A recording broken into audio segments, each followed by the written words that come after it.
ini aku kira Roblox. Ya kita lanjut aja ya. Enjoy. Yuhu. Aku nggak tahu sih ini cerita tuh beneran atau cuman perasaan aku doang. Cuman waktu itu tuh kayak hari kelima puasa gitu. Nah sekitar jam 6-an sore itu kan azan. Nah otomatis buka puasa dong. Aku ambil nasi, itu tuh aku ambil nasi yang kedua kalinya. Oke sebelumnya ya aku mau kasih tahu dulu kalau di rumah aku tuh ada satu kamar yang kosong. Itu tuh kamar almarhum emang aku gitu.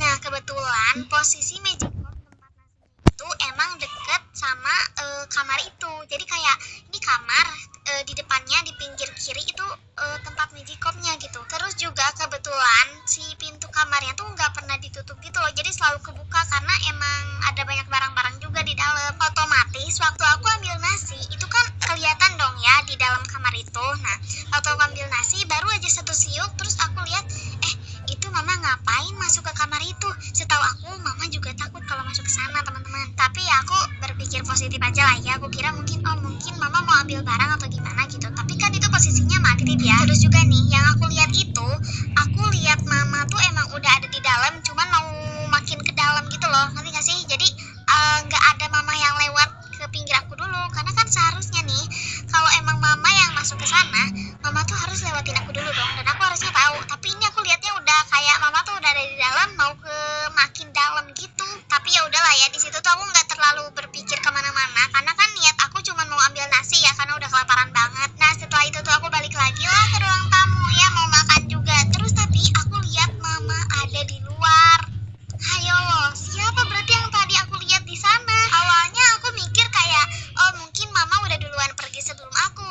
Tapi masalahnya ini nggak ada kayak tanda-tanda lewat gitu loh, nggak ada lewat ke aku. Seharusnya aku duluan dong yang nyampe, ya kan? Jadi ya udahlah daripada aku berpikir kemana-mana, takut gitu ya. Jadi aku tuh coba tanya ke mama, mah tadi mama ada masuk ke kamar yang kosong itu nggak? Aku tanya gitu kan. Dan kalian harus tahu jawaban mama itu. Nah mama tadi di luar. Nah kan aku langsung diem aja di situ kayak, hah berarti yang tadi siapa dong gitu kan?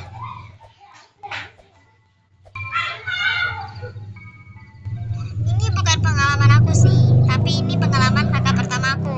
Nah sebelumnya aku bakal kasih tahu dulu kalau rumah yang kakak aku tempatin dulu tuh kayak di paling ujung, terus deket solokan gitu. Jadi saat itu tuh posisinya malam hari setelah maghrib. Nah kebetulan lagi hujan juga, tapi hujannya tuh bukan yang deras, hujannya tuh kayak yang rintik-rintik gitu loh. Nah kakakku ini dia lagi nunggu suaminya pulang kerja. Nah kebetulan emang suaminya tuh kerja di luar kota gitulah, pulangnya tuh emang agak malaman gitu. Nah sambil nunggu suaminya pulang, kakakku ini setelah sholat tuh langsung santai nonton TV. Terus posisi pintunya tuh dibuka, pintu rumahnya tuh kayak dibuka lebar gitu. Pas lagi asik-asik nonton, tiba-tiba kedengeran suara pintu yang ketutup kenceng banget. Di situ kakakku benar-benar kaget, terus dia coba buat periksa ya karena penasaran. Dia periksa tapi waktu dia lihat pintu rumahnya tuh kayak ya udah kebuka aja gitu, nggak ketutup sama sekali. Padahal tadi dia dengar suara pintu yang ketutup, tapi waktu dia lihat itu pintu nggak ketutup guys, benar-benar masih kebuka aja gitu. Nah saking paniknya kakakku ini dia panggilin adik, padahal dia tahu kalau emang adanya tuh di rumah lain gitu, nggak ada di sini. Yang di sini tuh cuma dia aja sendiri gitu, tapi dia kayak refleks untuk manggil-manggil ade gitu loh. Ade sampai dia juga ngecek ke dapur padahal kan udah tahu gitu loh. Setelah sadar kalau di rumah tuh cuma ada dia langsung kayak tutup pintunya, kabur pergi ke rumah nenek. Karena kebetulan juga rumah nenek deket lah sama rumah kakakku ini. Kalau kalian pikir ini udah selesai sampai sini, enggak, belum. Karena setelah itu tuh kakakku langsung SMS bapak, terus suruh bapak untuk jemput dia karena takut kan gitu. Terus kayak bapak tadi tetes yun soalnya tadi ada kejadian aneh, diceritakan lah semuanya gitu kan. Jangan jadi Sunda, diceritain lah semuanya. Semua yang terjadi tadi tuh diceritain sama bapak, dan mau gak mau bapak langsung nganterin kakakku ke rumahnya. Tapi karena posisinya tuh bapak nggak tahu kan kalau kakakku tuh sebenarnya udah di rumah nenek. Nah dia taunya kakakku ini emang ada di rumahnya dia. Alhasil bapak datangnya ke rumah kakakku dong. Nah bapakku datang terus dia kayak manggil kakakku kan, teteh. Nah tapi tahu kan ada yang jawab, bener-bener kayak masuk aja pak, gak dikunci. Ayo loh, apa itu? Gimana nasib bapak aku?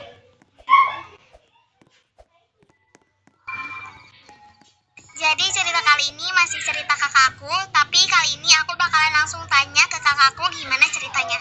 Boleh ceritakan? Jadi kejadiannya itu berlangsung beberapa tahun silam.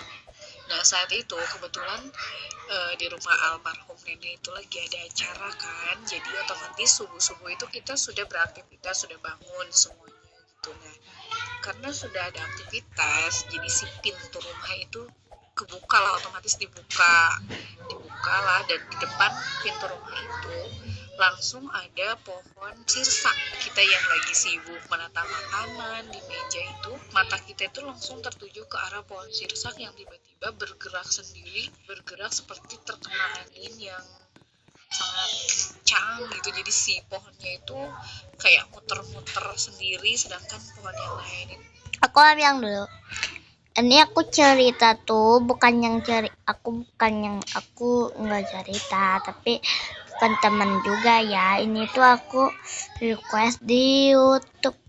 Aku itunya di YouTube, jadinya kalian jangan nuduh aku kakak Syakira mah apa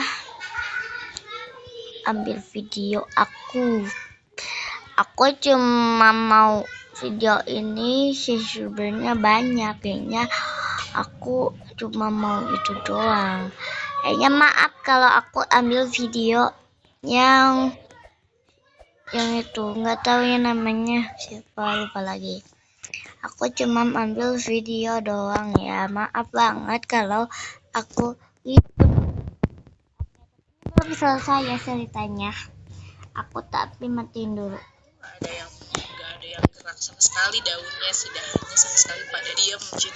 Jadi kayak si pohon sirsak sendiri yang apa sih, bergerak kayak kena angin kencang itu, benar-benar yang muter-muter si daunnya itu.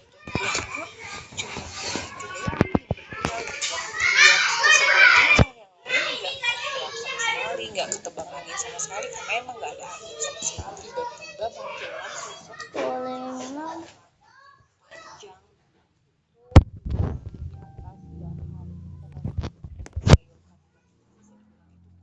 anak ya, karena si kuntilanak itu nggak mau pergi, terus-terusan diem di situ dengan wujudnya yang